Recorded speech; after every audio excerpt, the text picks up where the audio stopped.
Hello, Leo, sun, moon, and rising sign, especially. The month of this March of 2023, we have 5 planets changing signs. All planets are direct, and this is one of the game-changing months of your entire life, as it is for all of us. But for you, it's a particularly important time for your finances, for your significant marriage and or business partnerships, as you begin to see sea changes here of directionality, as well as you're experiencing a lot of love and luck from Lord Jupiter flowing towards you. It could actually be a very prosperous time in the month of March as well. Let's get into it. My name is Lori Lothian, if you're new to my channel, and I am a whole sign house Hellenistic astrologer using the Western tropical zodiac. I love asteroids, and if you follow my channel, you'll find out why. So if you want to try me out, hit the subscribe button, hit that like button, and hit the bell for notifications. I give away tons of free stuff. I have contests 3 times a month at least on my live premieres. If you want to know how to win free prizes from me, then you have to actually subscribe and hit the bell for notifications. Finally, I have a bunch of stuff in my description box. I don't want to overburden you with the sales pitch, but I teach astrology. My Sky Reader, Be Your Own Astrologer, Time Your Best Life live 8-week course starts in March. There is a wait list. Get on it. It's a pretty big wait list already, but you will be able to get a discount if you get on that wait list, and it usually sells out on the wait list. Finally, also my Patreon community is where you would get this material before everybody else, ad free, plus 2 meetings ahead of the time, ad free, 2 Zoom meetings with me every month, discount codes on all my classes and all my readings. So all of that is possible when you join Patreon or my Cosmic Moonshine newsletter. All the information about that is in the description box below this video title. Sometimes I can't believe I get all that promo in and I don't fall over with breathlessness. So, Leos, let's talk about this story, okay? Let's talk about Pluto. I think I'm just going to have to start there because it's an angular, energetically important energy shift here. Now, some people are afraid of Pluto. I know people go that Pluto is a bad guy, Pluto is evil and wrong and terrible, or something like that. That's not true. Pluto is power and Pluto is wealth. Pluto's transformation. What's wrong with that? He's moving for the first time in your life, in anyone's life. I mean, because he takes 248 years to go through every sign. You coded to live your life as a Leo rising in particular, with Pluto entering your house of marriage or significant long-term love relationships. That includes business partnerships. That includes long-term associates and friends that you really consider like critical people, significant others. Now, Pluto coming into this part of your sky, right, which is going to begin on the 26th of March, is a new story. He will only be here till June 11th. It's a taster of what will happen in 24, where he enters here for basically the rest of your life. And, well, not your life, I apologize, till 2044, but it depends on how long you're going to be here. Some of you are older. And the energy here is to transform and transmute and shift dramatically with intensity those significant others in your life. But it also can mean Pluto brings powerful significant others into your life. Like, you know what I mean? All of a sudden, the new people who show up as clients, the 7th house is clients or customers or audience or people you serve, are Pluto people. Power, wealth, wealthy and powerful people. Sometimes I've seen clients with this transit, this has been the Capricorn clients. Those Capricorn clients circle the powerful. My ex-husband, as an example, I like to use examples as a Capricorn rising, and he is basically in a league of powerful friends and colleagues of people that he knows in his life since this transit started. Extraordinarily wealthy and powerful people entered his world as Pluto went through his world. Oh, sorry. He's a Capricorn, but he drew them to him. So never mind what I just said.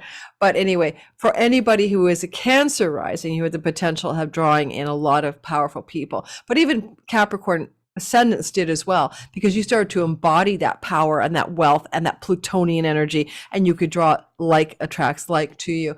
So this new axis, of course, is the Leo Aquarian axis. And so now Pluto, right, on the 26th of March, 26th of March, 24th of March, enters into that 7th house and leaves on June 11th. So it's just a teaser, just a taster. If you're a Leo sun, moon, or rising in the first 3 degrees of Leo, sun, moon, or rising, especially if it is your rising. I keep telling you guys this. The sun can be your father and the moon's your mother. If Pluto's opposing your father or your mother, this is about them, not you. I hate to say it. But of course, the sun can be your purpose and the moon can be your emotions. The sun could be your career ambition and the moon could be your stability, safety, and your home. So there's a lot of ways to parse that. But I really want to tell you the rising sign is more all about you in your life circumstances. So as you experience this energy as a Leo rising, and you have your Leo rising in the first 3 degrees of Leo, you truly, truly are going to be feeling a lot of intensity, but it may be coming from somebody else. Okay, your marriage partner, your business partner, a significant person in your life, not necessarily you. Yes, Pluto is a death god. It could be the death of a relationship, it could be the end of a significant relationship of some kind. But all at once, no. I mean, if your Cancer rising is 28 degrees, you won't feel this intensity till 2040. But all Cancers feel a new vibe coming off the 7th house. Next, Saturn, the Lord of time, space, and karma, the matrix builder. Saturn is also the taskmaster and the disciplinarian, spanking you if you don't do what you're supposed to. Oh no, I got a pop-up that wants me to install an app. I'm not doing that in the middle of recording for you. Can't. Oh, Leos. I'm in Leo land. I forgot to change the sign. Oh, okay. Let's fix it. Hallelujah. Sorry about that. It's one of those things, one of those days. Let me fix it for you. Let me just do that. I will get it back to the right sign behind me. I am talking Leo. I keep saying the word Leo. For anyone who complains that the backdrop says the wrong thing, if you can, if you got a brain and you can hear, I've said Leo 100 times over. Leo, Leo, Leo. There we go. So it is for you. There we go. I just noticed. Sorry about that. Saturn. Yeah, he's moving signs, okay? He's changing his story as well. So Saturn for 3 years has been moving through your 7th house of marriage or business partners or long-term or clients or customers. Some of that kind of felt like a hardship. I call it the hard marriage transit. If a marriage is having trouble, it can kill the marriage or long-term relationship. If you meet somebody under this, it's going to be a stable relationship that may be long-lasting, but also maybe with somebody older. Saturn is endurance, the long-term, the long game, the long tail, the long haul. But if it makes it your marriage relationships harder when he's in your 7th house. He's leaving, so your marriage will feel less hard if you have one. And that just means living with someone or long-term commitment. It doesn't mean you're physically actually married. And so this is a transit that's going to end, okay, because Saturn's done there now, right? And on March the 7th, he enters into your 8th house. Now, Saturn in your 8th house of chunky money, mortgages, inheritances can be about those things. And he's bringing order in the house, discipline, order, organization, structure, like how to structure that 401k, how to figure out your portfolios in your stock market. You could bring in expert authorities in this kind of thing. You could also have hardships around difficulties and challenges around inheritances. I hate to say it. Saturn can mean there's it's a burden, and you got to figure out this money that somebody left you, but nobody wrote a will or something like that. Saturn here, though, is really good for organizing your finances and for strengthening and creating a new life foundation around your money. So don't look at it as a negative as much as you're getting into sober-minded disciplinarian in a chunky money house. If you're into the occult mysteries and magic, the Saturn transit that starts on March 7th and ends on February 26th of 2026, then you could get a lot of mastery and authority and expertise down under your belt, so to speak, as you begin to learn about tarot, astrology, law of attraction, mystical, magical, talk to dead people, whatever you want, as Saturn goes through your 8th house. But that's an energetic shift. It's something new. It's something different than you've experienced before. I mean, you did have it 30 years ago. Now you're a different age and it's a different time. Saturn is joining Neptune here, bringing your dreams to reality. I have a couple Saturn videos that go into a lot more depth for your sign. Check out my 2023 playlist to go even deeper into this transit of how this can work for you, not against you. But this is something you start to feel, Leos, during this time frame. And then as we go onward and talk about the other planetary changes of sign, I start with Mars because it's been in your 11th house of good spirit, transiting through that part of your sky ever since 2011, making you quite dreamy and, 2011, ever since August 20th of last year, making you quite ambitious and driven around your visions, dreams, and goals. So Mars is like the willpower, the drive, and the ambition guy, and motivation in the house of longer range goals and visions that you hold for your life. And so ever since August 20th, he may have really helped you with that, like drive forward, drive in, reassess as well because of a retrograde during that time. He also could have cut you away from some allies or friendships, like sort of a paring away or letting go and a releasing of some of those connections in your life, especially for the Leo rising. So you may have had some friendships break down on you. And he may have cut away some of your great gains from your career, but he may have also amplified it. It could have gone either way. He's leaving that house and moving into your 12th house. This is a house of your own sabotaging, self-undoing ways you kind of trip yourself up. And yet Mars here can help you clean that up, eliminate those self-undoings and self-sabotaging strategies.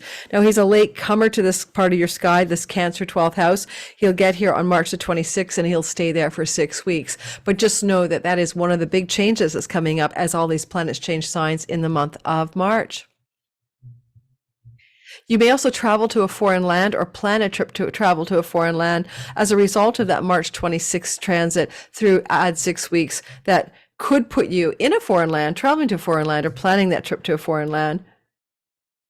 So that will take you to May, right? Sometime in May, like the first week of May. Then, as we go into the next story, we're going to talk about Mercury and Venus. So let's go with Mercury and then let's finish with Venus on those big changes of sign this month. Hang on, T. Okay, so Mercury is going to be going through 2 signs this month, and they're going to affect you in 2 different houses or parts of your natal sky, 2 different areas of interest here. From March the 3rd until the 18th, he's going through the sign of Pisces already. And Pisces in your sky is that money house that you're going to organize your 401k, your taxes, your insurance, your mortgages, your inheritances. Now, Mercury here is a negotiator. He's also a researcher. He's also digging in to give you information or news or insights that you need. He's a ledger keeper as well. So what is going on? Exactly, I don't know. He's not his strongest when he's in this sign, but he's trying his best to help give you maybe some new ideas for money. He may even open up a doorway to a stock investment opportunity. He's kind of a little out of his element here, so be careful. Wait till Saturn gets in there on the 7th. So anytime after Saturn arrives, because March the 3rd, 4th, and 5th, he's there without Saturn to support him. So you may make an error of judgment regarding an investment strategy. And then on March the 19th, and this is also the house of shared resources with a spouse. If your marriage is on the rocks or you're winding down, Saturn here is the hardship of separating assets. Mercury here could be like a mediation, negotiating time for you around those things on March the 3rd to the 18th. And then on March the 19th to April 4th, he's in the sign next over, which is the sign of Aries. And this is a place where he is in legal matters, courts and judges, foreign lands and foreign travel. Now, I did say that Mars is trying to get you maybe to go to a foreign land and to travel somewhere, right? That's that Mars in the 12th house story that I talked about already. And at the same time, we get this energy from Mercury saying, should we travel somewhere? Should we go on an adventure to a foreign land? That's very, very possible. Mercury's a protector of travelers to foreign places. So you'd have protection from him for any travel that you want to do, foreign or not, just travel even, March the 19th to April the 4th. You have, and then Mars will also collaborate on that story starting on the 24th of March. So basically, really, the window of time between the 24th of March and April 4th looks luscious for planning a trip or taking a trip.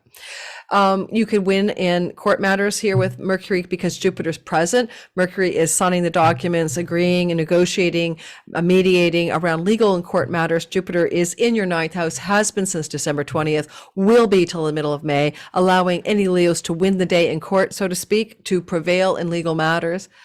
Or if you're in the book publishing industry, this is excellent because you're getting an agent, your publisher says yes, your book launch is out and you're going to be a bestseller. Yay, energies around those themes as well. Yay. And that is Mercury supporting you with Jupiter March 19th to the 4th. We're going to drill down into the micronucleus of a chronology for the month after we talk about the broad brushstroke. Brushstroke.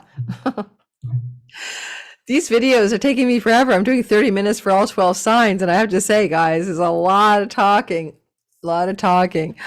That's 6 hours of video content that I'm putting up for free. If you do appreciate this content, can you please hit that like button? Thank you. Or subscribe or something. Tip me even. Tip me. All right, moving into the Venus story. So on St. Patrick's Day, Venus is moving into Taurus after being in a sign of her debility, which is Aries. Now, when she's in Aries, she's a tomboy kicking ass, but she's still a benefic planet, and she's in your ninth house of courts and legal matters, foreign trips and travel. Yes, you're getting a lot of that energy. You're feeling it, right? There's a lot of that stuff active in your sky. You can't pretend it's not happening. So what does it mean for you? It means that Venus is a benefic. She would lend a hand to support you in legal matters when she's up in your ninth house the best she can with her Xena Warrior Princess kickboxing moves. So that's before March the 17th, okay? That's like February 20th to March the 17th. And then on the 17th, she exits that part of your sky. But I would say if you're looking for some kick-ass legalese lawyer, for example, because she can represent a female, then you may even find that person to support your story at that time. Maybe be the ingress of that lawyer person into your life. And with Jupiter's support, you're lucky, you're good, the judges love you, things work on your behalf. Yeah, and third marriages can be the third house. So lots of action in your third marriage house, a lot of luck going on, a lot of Jupiter up there, Venus up there, super juicy shit, excuse my language, going on in your marriage house. And we'll be breaking that down as well for third marriages only. March the 17th to April the 11th. So she's in Taurus. This is her home kingdom. She's powerful. She's in your career house. This can be a raise, a promotion, a new level of celebrity or micro celebrity in something you're doing, up leveling up how people see you, making you more popular, diva, and likable in the eyes of the public or in the eyes of the world as you do some kind of purpose. This is also women in power supporting you to be successful in your career and purpose. There's some really juicy spots here because she's bumping into the North Node, which expands her luck factor, and then Uranus, which brings exhilarating change that's lucky in your career, of which I will be telling you about in the details to follow. So stay tuned in this video for that. But all said and done, it's a every year blessing from Venus moving through your 10th house. But to remind you, with the North Node also there, and the North Node is only there every 18 years. So there's a quality of specialness about this little bit of a perk that Venus is bringing to you. So it's not just an every, once a year transit. It's got extra goodness because Venus North Node expand her beneficence and luck and goodness and bring more of it to you. So it's a career up level and it's quite advantageous to you. And so, yes, the North Node energy she meets with is really in that March 17th to the 25th time frame. Yay! But there's more ahead when we break it down for the month ahead. All right, so let's go into the chronology of this month. And do I need any more tea? I'll save it for the next sign. Let's keep going. It's a jasmine green tea. And with my jasmine green tea, I have mixed one that has blue pea flowers or something that's good for your nerves. Yes, I've got two things going. I'm jacking up on caffeine from the green tea, and I'm calming my nerves at the same time. All right, so Venus and Jupiter conjoin together in Taurus. February 28th, March 1st and 2nd. This energy is at 12 degrees of Aries. This is important when these two come together. This is your ninth house. God, courts, legal matters, book publishing, a higher education, colleges, universities. It's a stroke of genius luck here coming into the early, first 2 days of March. At 12 degrees of Aries, it benefits Leo risings near 12 degrees more than everyone else. Same with Sun and Moon near 12 degrees, maybe let's say 4 or 5 degrees on either side. Then as we move forward on March 6th, 7th, and again on the 10th and 11th, what is happening is that there's some kind of surprise element in the sky. This is going to be the energy of the sun, okay, which is, a positive thing, sextiling Uranus, Sun in your 8th house of chunky money, and Uranus, a surprise, in your 10th house of career or reputation. And that's followed up by a Mercury doing the same thing from the same place. So You could have a stock win. You could have a tax rebate. You could have an insurance payout. You could have an inheritance bit of news. But it's coming also from your 10th house of reputation and career, where the god of the unexpected is here. A buyout by your company, a stock option offer, a stock option that you took that pays off. I don't know, but it's connected to purpose and career and money. And it's good, and it's surprising, and it's exciting, and it's a 6th, a 7th, followed by the 9th and the 10th, 11th, around there. Two-part story, same narrative in two parts. Then on the March 10th, 11th, and 12th, there is a sextile between Venus and Mars. And I think I didn't do that for everybody. Maybe I didn't, but that's okay. So the goddess of love and the god of directionality are flowing in a harmony to each other. So Venus is coming from Aries at this point on March 10th, 11th, and 12th, your 9th house of God and truth and wisdom and education. I keep saying all the meanings, sextiling Mars. Well, this could be some really exciting developments with an eldest sibling to do with foreign travel and foreign lands. This could be a harmonious flow with a friend who's an ally connected to book publishing or court and legal matters, or again, academic success showing up here through lucky breaks, through people in power that support you. This is definitely positive.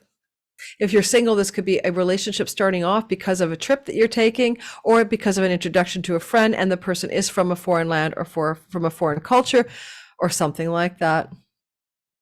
It's a sweet little soft spot in the sky. And that's March 10th, 11th, and 12th. And then there's going to be the movement of a square, a hard energy from Mars to Neptune on March 13th, 14th, 15th-ish.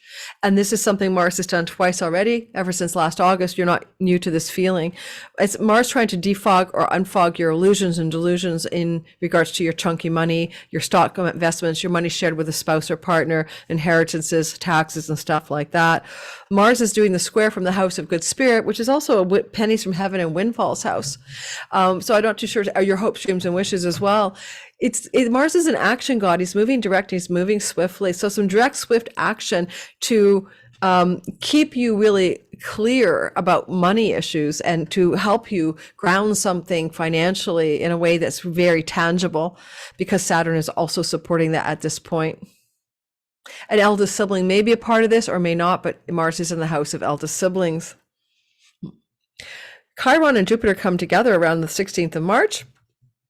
This is a healing that can happen once every 12 years, but in this part of your sky, even less so. So Jupiter and Chiron are like something to be healed around faith and God and truth and religion, around book publishing, academia, and third marriages. That's happening around the 16th of March, give or take a few days. But moving into the future, then we continue on and we look at the Venus sextile Saturn on, oh no, I almost forgot the Cazimi. I apologize. All right. So Mercury comes into the heart of the sun, okay, on a regular basis. Like, that's nothing new, about 5-6 times a year. And that's called the Cazimi of Mercury with Venus. But conjunct Neptune exactly, no, that's pretty rare. There's an exact triple conjunction, 25 degrees of the sign of Pisces, of the messenger of the gods, the sun, which is shining a light on something, and Neptune. Now, the 8th house is where it's happening, and it's happening around the 15th, 16th, and 17th. It's actually exact on the 16th, I believe.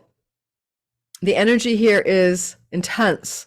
Don't forget, we got the Mars square. Now, it is a house of secrets, and so there could be a cutting through, a new light and an understanding that cuts through a delusion because a secret comes to your awareness. It's like you need to know that.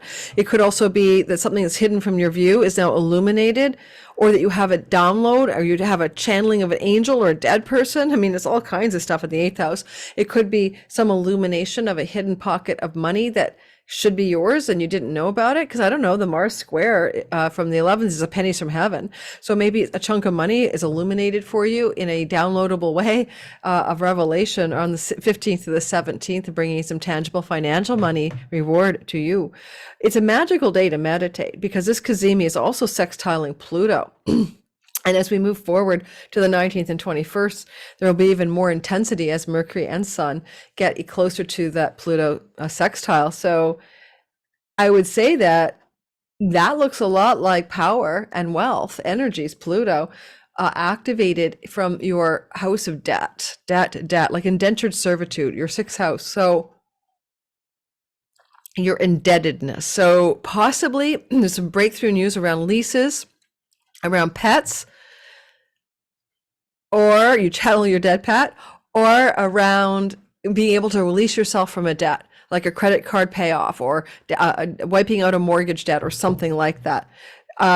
It could be a download of an idea or clarity about how to do it, because Neptune can give you new visions about something. So I'm not sure exactly how that'll play out. I'd love to hear from you guys, you Leo rising, especially does this work out for you? Check out my subscribe, because I'm going to have a webinar, a live webinar with me, that I'm going to go into this Kazemi and do a guided meditation and invite you into the magic of that moment. And so if you want to know more about that, you could also do that class with me in the month of March around the 16th. I'll be putting that out there for enrollment within a couple of weeks of this video recording. Venus will sextile Saturn, and that's around the 18th of March. The two of them are favorable toward each other astrologically, and this is like lasting love, enduring love, or lasting money and enduring money stories as those two planets come into a flow. Of course, we know Saturn is in we told you, is in your money house for 3 years now, chunky money house.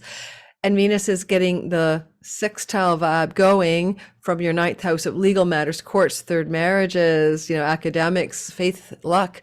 Venus is in a Lakshmi house, a luck and money wealth house. Even though she's out of dignity, she's still in a strong house. And she's, able to look over her shoulder at Saturn around the 18th. This looks like a positive. Oh, did I say she's there? I apologize. She's not there anymore. I apologize. Of course not. She's moved into your 10th house of career. My apologies. I'm not going to add it. I apologize.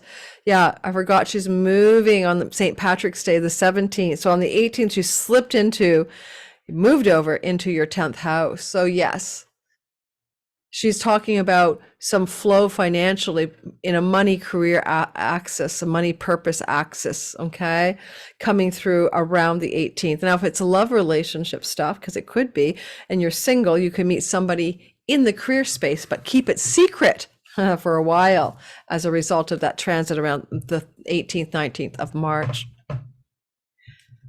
Alrighty, Mercury will conjunct Jupiter.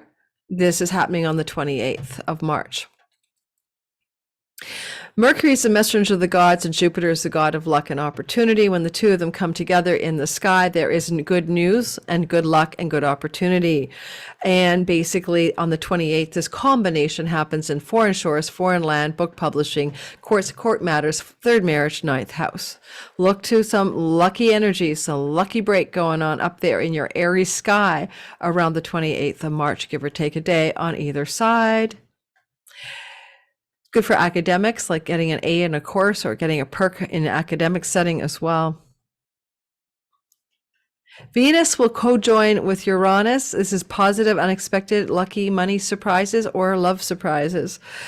And it's on the 30th to 31st of March, more or less, that Venus and Venus, the goddess of all that luck, and Uranus surprises and unexpected developments collide in your 10th house of career.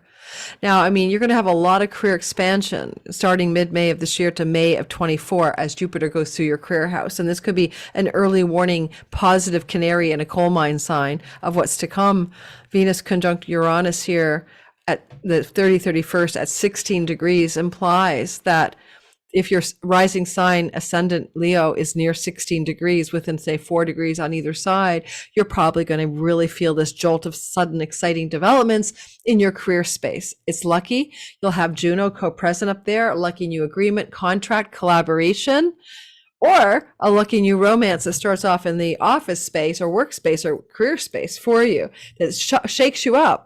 You didn't expect it. It's like, oh my God, I fell in love with my boss, or my boss fell in love with me, or we're in love with each other, or, the other person in my field of endeavor is my person. Or a woman. It's the sudden surprising developments with a female in the workspace that benefits you positively. Mars, at the end of the month on the 31st, will trine Saturn. Now, Mars trine Saturn is important because it's the end of a long Mars transit, and he's trying Saturn before since last August, right? It's like been going on, going on. It's just been Mars in your house of dreams, hopes, and wishes, friends and allies, perks and gains, and great gains from your career, pennies from heaven, eldest sibling. That's been happening. That his travels have been going through that part of your sky ever since last August 20th. And he even retrograded there for quite a while. So this is a very important part of your sky that's been Martianized for a while, your 11th house. And it flows to you in your Leo first house. So it's good for you, this stuff. And as he's been doing this is his like last gasp of trining Saturn in Saturn in Pisces. Because what happens is on the 31st, after all that work in your 11th house, and he's been working it, he's like finally done, and he wipes his hands of that job and he slides into Cancer. So these other Mars trine Saturns that we had, and there were 2 major episodes of it in the last few months, were happening through the corridor of your air Gemini 11th house, right, of good spirit, and Mars and Saturn in your marriage and contracts and agreements house. But now the axis of this shifts, and it's between your 12th house, Mars in your 12th house, and Saturn in your 8th house. And it implies like now things are moving toward a story to do with maybe money, because your 12th house is the money, your 8th house is that money, chunky money house we talked about at length here today in this video. And then the 12th house can be money that you generate because you're traveling or you're doing commercial enterprise and barter and trade, or selling to people on a foreign shore, or you have retail on a foreign shore, or your clients are from foreign shores. And all of a sudden there's this really driven, focused, determined, directed energy between that 12th house and the 8th house. Now, 12th house is also deals in negotiations behind the scenes that, not in the public eye, and not even half in your public eye. Mars is negotiating something back there. He'll be there for 6 weeks, right, in your 12th house. But this window around the 31st could suggest that he's negotiating something financial for you, backroom deals and negotiations. Or you could be procuring a chunk of money that allows you to travel to a foreign land. Mars here, 6 weeks, guys, in your 12th house is definitely looking like some of you are gallivanting to foreign shores, starting with that beginning of Mars in this part of your sky in the month of March, starting on the 26th of March till the first week of May. And I don't know if there's anything else I want to tell you. I would remind you that Juno, the goddess of contracts, agreements, and marriage, but marriage of minds, a marriage of ideas, and contracting, collaborating, negotiating with people. It's in your career space, in your 10th house of reputation, from March 11th to May 2nd. It just suggests that if you want to collaborate with others in the career space, you're going to have a lot of power there. But also it can be about marrying somebody or meeting and loving somebody who's in your career space that you'll eventually want to commit to.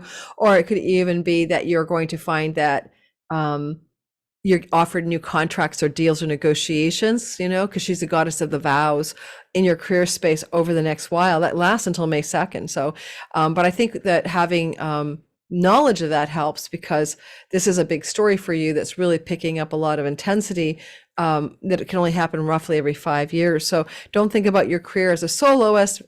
For example, if you want to collaborate in partnership and business and career with other people, whether you incorporate or not, I don't mean it has to be that official. You've got a lot of power there. Thanks for listening, Leo. Sorry, I forgot to change your backdrop, but I did it in the nick of time, and I got to keep going. I've got like, how many signs have I done today? Losing track. Oh my God. I've done 8. You're the 8th one. Well, not all today, but I've got 4 more to go to put this one to bed. As they say in the, used to be a journalist, we're going to put this issue to bed. All right. Thanks for listening. Ciao, ciao. I got to sign off.